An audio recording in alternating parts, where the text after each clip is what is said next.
कालू कौवे कदम पीछे हटा ले। ये घर सिर्फ पत्तियों और तिनकों से नहीं बना है। इसमें मेरी मेहनत, ईमानदारी और भगवान का आशीर्वाद बसा है।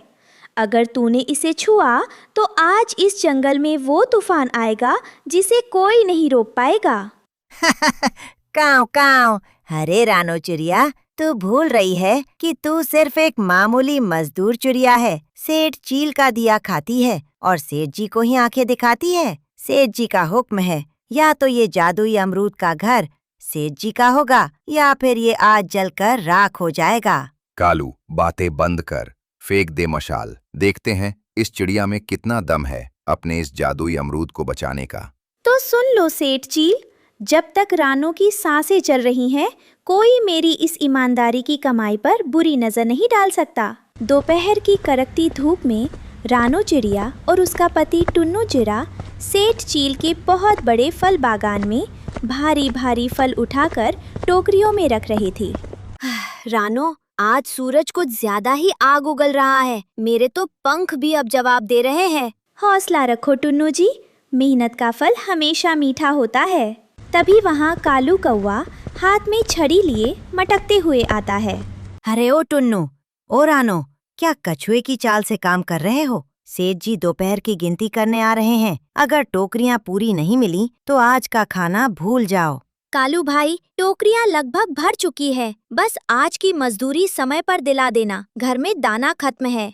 हाँ हाँ, बड़ा आया हुक्म चलाने वाला। काम करो चुपचाप। सेठ चील वहाँ उड़ता हुआ आता है। कालू, क्या हुआ? सारा काम पूरा हुआ या नहीं? सेठ जी, ये टुन्नू और रानो काम कम करते हैं और बातें ज्यादा। कह रहे हैं कि उन्हें और पैसे चाहिए। क्या 2 कौड़ी के मजदूर होकर मुझसे मुंह लड़ाएंगे? कालू, आज इन्हें आधे से भी कम दाना देना। चलो भागो यहाँ से। शाम का समय, रानो और टुन्नू खाली पेट भूखे पेट जंगल की ओर लौट रहे हैं। दोनों एक सूखे पेड़ की डाली पर बैठते हैं।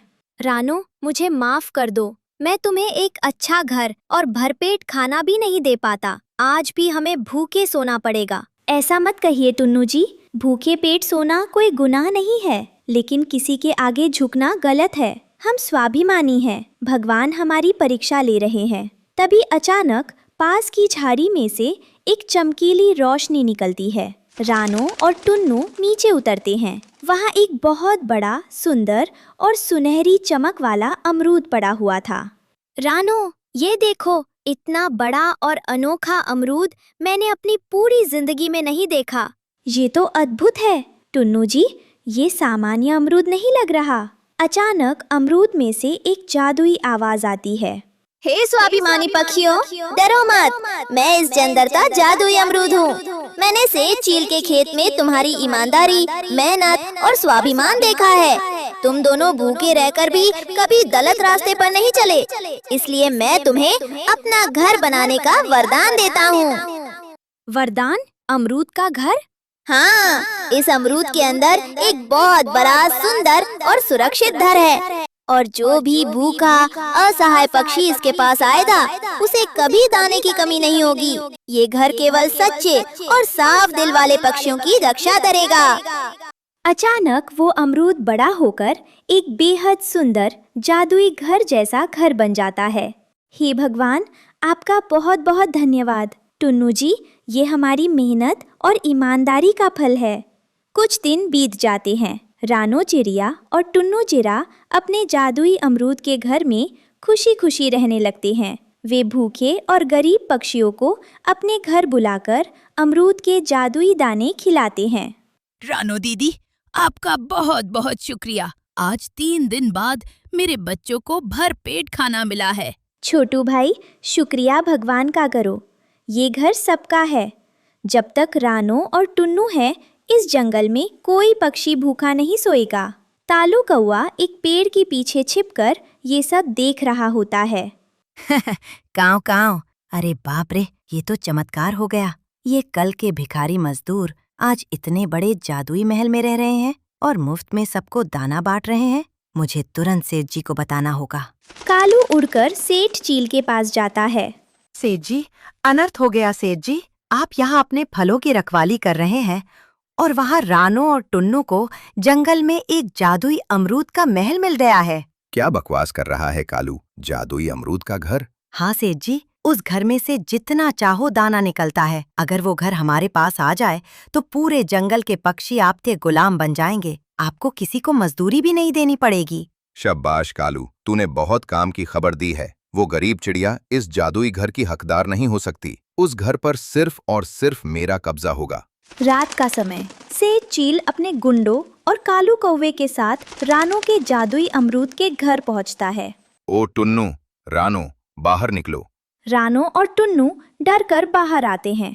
सेठ जी, आप इतनी देर रात यहाँ, क्या बात है? बात यह है टुन्नू कि ये जमीन मेरी है और इस जमीन पर उगने वाला हर फल, हर घर मेरा है।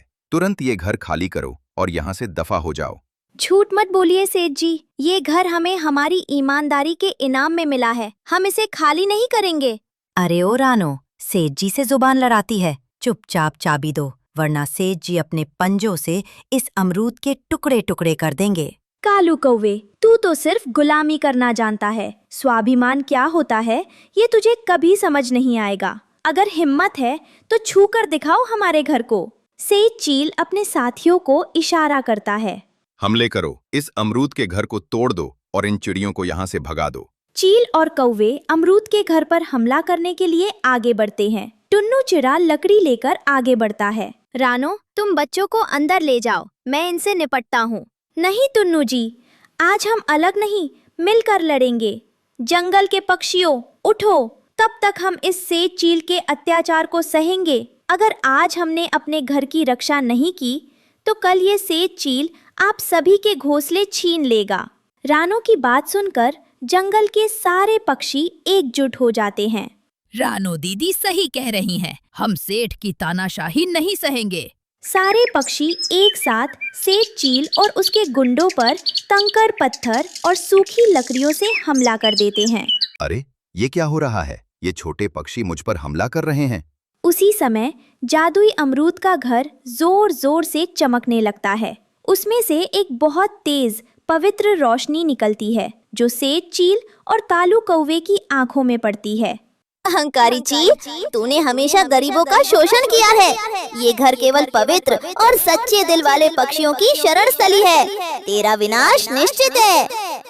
जादुई रोशनी की हवा के झोंके से सेठ चील और कालू कौवा हवा में उड़कर दूर जा गिरते हैं। बाप रे बाप, सेठ जी भागो! ये चिड़िया कोई साधारण चिड़िया नहीं है। इसके साथ तो पूरा जंगल और जादू खड़ा है। मुझे माफ कर दो रानो, मुझे माफ कर दो। मैं फिर कभी तुम्हारे घर की तरफ आंख उठाकर नहीं देखूंगा।